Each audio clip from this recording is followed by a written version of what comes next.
Welcome back to my channel study only science. आज हम आप लोगों को गुप्त वंश के एमसीक्यूज कराने वाले हैं। कल हमने इसकी डिटेल्स के बारे में पढ़ा था। आज हम एमसीक्यूज करेंगे, तो चलिए स्टार्ट करते हैं। पर उससे पहले आप लोग वीडियो पे लाइक कर दीजिए, शेयर कर दीजिए और चैनल पे नए हैं तो सब्सक्राइब ज़रूर करके जाइएगा। पहला प्रश्न है, गुप्त वंश का संस्थापक कौन था? ऑप्शन है घटोत्कच गुप्त, चंद्रगुप्त फर्स्ट, श्रीगुप्त या इनमें से कोई नहीं। तो गुप्त वंश का संस्थापक कहा जाता है श्रीगुप्त को। ठीक है, तो नेक्स्ट प्रश्न देखते हैं। गुप्त किसके सामंत थे? ऑप्शन है मौर्यों के, कुषाणों के, सातवाहनों के और इनमें से कोई नहीं। तो गुप्त जो है वो कुषाणों के सामंत रहा करे हैं। ठीक है, नेक्स्ट है, गुप्त वंश के किस शासक ने सर्वप्रथम महाराधिराज की उपाधि धारण की थी? इसमें राज लिखना जो है महाराज धीराज है यहाँ पे, तो इसको सुधार लीजिए, महाराज धीराज लिखा मिलेगा। तो की उपाधि किसने धारण की थी? ऑप्शन दे रखे हैं, श्रीगुप्त ने, चंद्रगुप्त फर्स्ट ने, घटोत्कच गुप्त ने या फिर समुद्र गुप्त ने। तो इसका राइट आंसर है चंद्रगुप्त फर्स्ट ने जो है शासक को मिली थी ये उपाधि। नेक्स्ट है, परम भागवत उपाधि धारण करने वाला प्रथम गुप्त शासक था। ऑप्शन है चंद्रगुप्त फर्स्ट, चंद्रगुप्त सेकंड और समुद्रगुप्त या रामगुप्त। तो परम भागवत की उपाधि किसको दी गई थी यहाँ पे? चंद्रगुप्त सेकंड को। ठीक है, जिसे परम भागवत जिसे विक्रमादित्य भी इतिहास में कहा जाता है। नेक्स्ट है, गुप्त शासन ने गुप्त शासन के दौरान निम्नलिखित में से ऐसा व्यक्ति कौन था जो एक महान खगोल विज्ञानी और गणितज्ञ था? तो गुप्त शासन काल के दौरान वो कौन था? ऑप्शन है भानुगुप्त, बाणभट्ट, आर्यभट्ट या वराहमिहिर। तो इनमें से जो है आर्यभट्ट थे जिनको महान खगोल विज्ञानी और गणितज्ञ कहा गया है। नेक्स्ट है, गुप्त शासकों की सरकारी दरबारी भाषा थी। ठीक है, यानी कि सरकारी भाषा क्या थी इनकी? ऑप्शन दे रखे हैं पाली, प्राकृत, हिंदी या संस्कृत। तो इन लोगों ने इस भाषा को चुना था, वो थी संस्कृत। नेक्स्ट है, इतिहासकार B.A. स्मिथ ने किसकी विजयों से प्रभावित होकर उसे भारत का नेपोलियन कहकर पुकारा था? तो किसको कहा था? स्कंदगुप्त को या चंद्रगुप्त को या ब्रह्मगुप्त को या समुद्रगुप्त को? तो यहाँ पर भारत का नेपोलियन जो है समुद्रगुप्त को कहा गया है। नेक्स्ट है, गुप्त वंश का वह राजा कौन था जिसने हूणों को भारत पर आक्रमण करने से रोका था? तो ऑप्शन है कुमारगुप्त या समुद्रगुप्त या स्कंदगुप्त या चंद्रगुप्त। तो वह राजा जो था जिसने हूणों को यहाँ पे भारत पर आक्रमण करने से रोका था वो था स्कंदगुप्त। नेक्स्ट है, गुप्त राजवंश किस लिए प्रसिद्ध है? तो इसकी प्रसिद्धि किस कारण से थी? ऑप्शन है कला एवं स्थापत्य, बी है साहित्य कार्यों का संरक्षण, सी राजस्व एवं भूमि कर, डी साम्राज्यवाद। तो इसका जो है आंसर है कला एवं स्थापत्य के लिए गुप्त राजवंश प्रसिद्ध था। ठीक है, नेक्स्ट है, अजंता कलाकृतियां किससे संबंधित हैं? ऑप्शन है हड़प्पा काल से, मौर्य काल से, बुद्ध काल से या गुप्त काल से। तो अजंता की कलाकृतियां जो हैं वो गुप्त काल से संबंधित हैं। नेक्स्ट है, कला कुछ विद्वानों के अनुसार कवि कालिदास किसके राजकवि थे? तो कवि कालिदास जी जो हैं किसके राजकवि रहे हैं? ऑप्शन है चंद्रगुप्त मौर्य, समुद्रगुप्त, चंद्रगुप्त सेकंड या विक्रमादित्य जिन्हें कहते हैं हर्ष। ठीक है, तो इसके जो है चंद्रगुप्त सेकंड विक्रमादित्य के राजकवि थे कालिदास जी।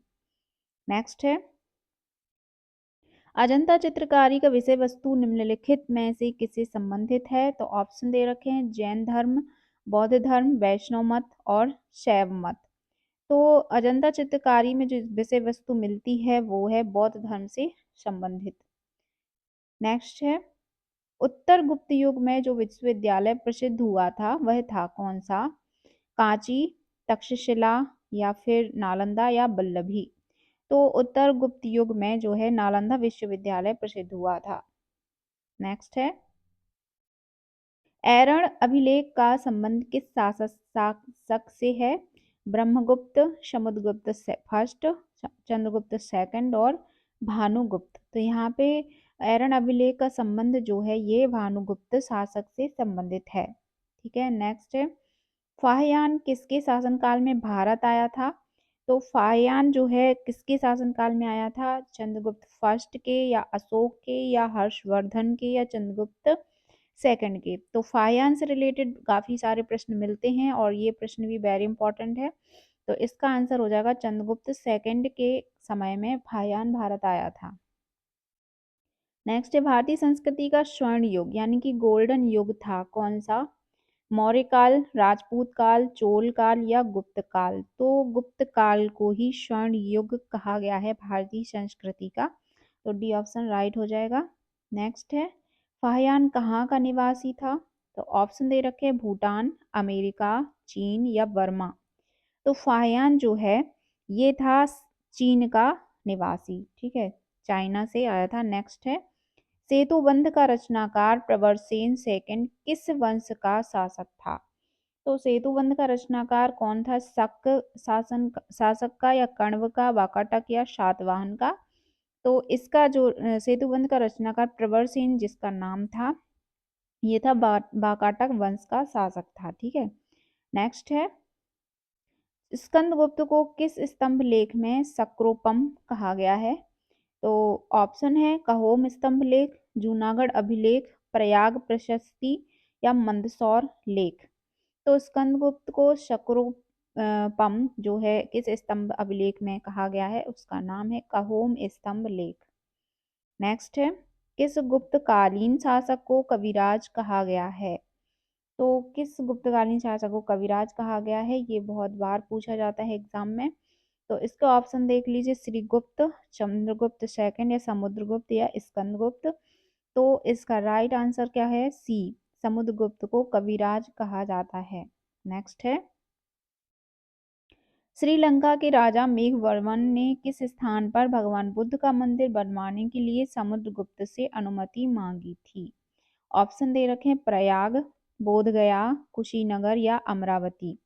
तो श्रीलंका के राजा मेघवर्मन ने जो है भगवान बुद्ध का मंदिर बनवाने के लिए समुद्रगुप्त से अनुमति मांगी थी। तो वो था स्थान बोधगया का।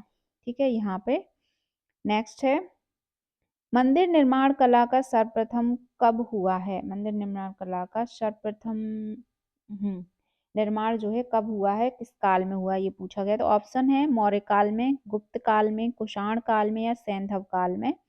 तो इसका आंसर है गुप्त काल में प्रथम इसका निर्माण स्टार्ट हुआ है। नेक्स्ट है चंद्रगुप्त सेकंड ने विक्रमादित्य की उपाधि कब धारण की थी? तो ऑप्शन है शकों का उन्मूलन करने के बाद, गुप्त सिंहासन पर बैठने के बाद, चांदी के सिक्के जारी करने पर या फिर सभी। तो इस प्रश्न का आंसर है शकों का उन्मूलन करने के बाद। चंद्रगुप्त सेकंड को जो चंद्रगुप्त द्वितीय हुआ है विक्रमादित्य की उपाधि उसे मिली थी। नेक्स्ट है गुप्त काल के सर्वाधिक लोकप्रिय देवता कौन थे? तो ऑप्शन है विष्णु, शिव, विष्णु, बुद्ध और सूर्य। तो गुप्त काल के जो सर्वाधिक लोकप्रिय देवता थे वो थे विष्णु। अब बी ऑप्शन राइट हो जाएगा। नेक्स्ट है चंद्रगुप्त द्वितीय ने अपनी किस विजय की खुशी में चांदी के सिक्के, विशेष सिक्के जारी किए थे? ऑप्शन है बाल्हिक प्रदेश को जीतने के बाद, हूणों को परास्त करने के बाद या शकों को पराजित करने के बाद या फिर इनमें से कोई नहीं। तो शकों को पराजित करने के बाद उसने चांदी के विशेष सिक्के जारी किए थे और इसने तभी इसका नाम जो उपाधि धारण की थी विक्रमादित्य की। नेक्स्ट है मेहरीली दिल्ली स्थित लौह स्तंभ का निर्माण किस सदी में हुआ है? ऑप्शन है चतुर्थ सदी में, सप्तम सदी ईस्वी में, तृतीय सदी ईस्वी में, द्वितीय सदी ईस्वी में। तो ऑप्शन ए इसका राइट आंसर हो जाएगा। चतुर्थ सदी ईस्वी में जो है दिल्ली की मेहरीली लौह स्तंभ का निर्माण हुआ है। नेक्स्ट है फाहियान और हेनसांग ने डैश के राज्यों को देखा? ऑप्शन है चंद्रगुप्त मौर्य एवं हर्ष क्रमशः, हर्ष एवं चंद्रगुप्त विक्रमादित्य, चंद्रगुप्त विक्रमादित्य और कृष्णदेव राय या फिर चंद्रगुप्त विक्रमादित्य या हर्षवर्धन। तो जो है फाहियान और हिंसांग ने किसको, किन राज्यों को क्रमशः देखा था, किसके राज्यों को? इसका आंसर डी राइट हो जाएगा। चंद्रगुप्त विक्रमादित्य को फाहियान ने देखा था। उसके राज्य को, और हर्षवर्धन के राज्य को हेन सांग ने देखा है। नेक्स्ट है धन्वंतरी थे। तो धन्वंतरी कौन थे?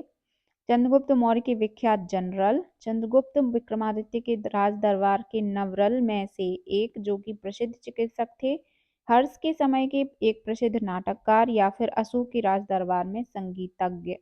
तो धन्वंतरी जो थे वो थे जो चंद्रगुप्त विक्रमादित्य के राज दरबार के नवरत्नों में से एक थे, और ये चिकित्सक थे।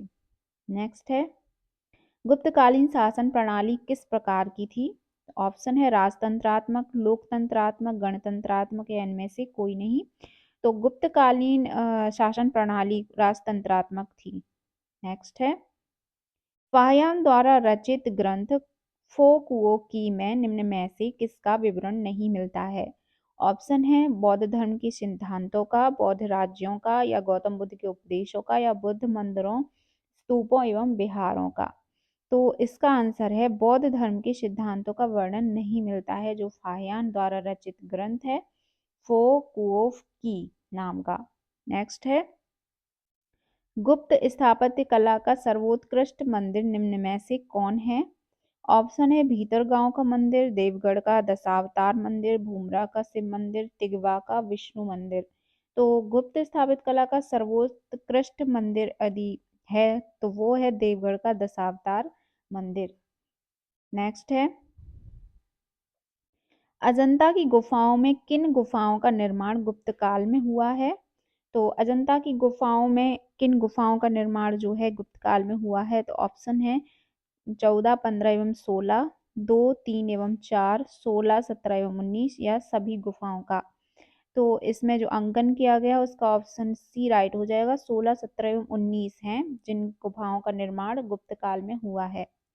नेक्स्ट है अमरकोश के लेखक अमर सिंह किस शासक के दरबार से जुड़े थे?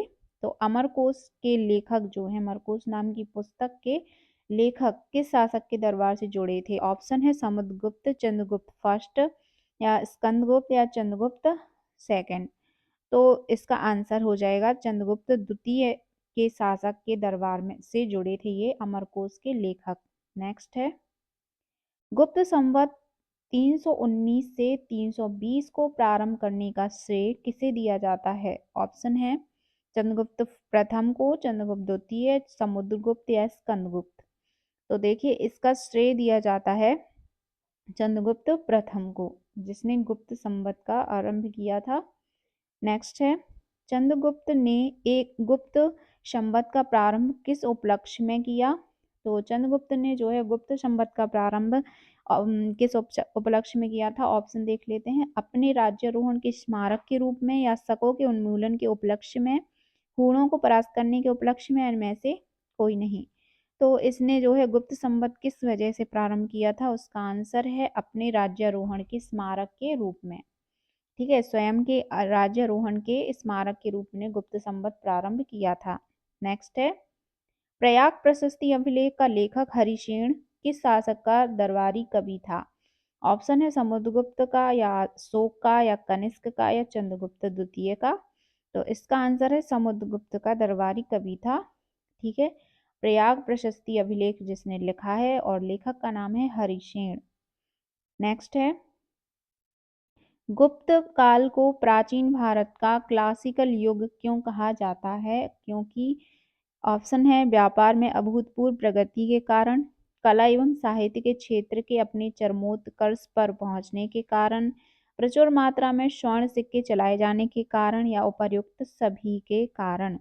तो इसका जो है मेन जो था आंसर, क्लासिकल युग क्यों कहते हैं? कला एवं साहित्य के क्षेत्र में इसने विशेष उन्नति की थी। नेक्स्ट है सारनाथ के धमेक स्तूप का निर्माण किस काल में हुआ?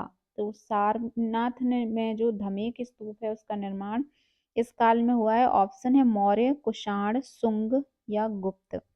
तो इसका आंसर है गुप्त काल में हुआ है। नेक्स्ट है गुप्त काल की सोने की मुद्रा को कहा जाता था दीनार, काषाणपण, या निस्क, या काकनी। तो इसका जो है आंसर है दीनार कहा जाता था सोने की मुद्रा को गुप्त काल के समय में। अगला प्रश्न है कुमार संभव महाकाव्य किस कवि ने लिखा है? तो कुमार संभव महाकाव्य जो है किस कवि की रचना है? ऑप्शन है बाणभट्ट, चंद्रवरदाई, हरिशेन या कालिदास। तो कुमार संभव जो महाकाव्य लिखा गया है वो लिखा है कालिदास के द्वारा।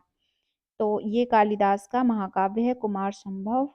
और वेरी इंपॉर्टेंट प्रश्न है। इसी के साथ हमारी क्लास आज की समाप्त होती है। इसके आगे के जो क्वेश्चन रह गए हैं वो मैं कल की क्लास में करवाऊंगी। मिलते हैं नेक्स्ट क्लास में।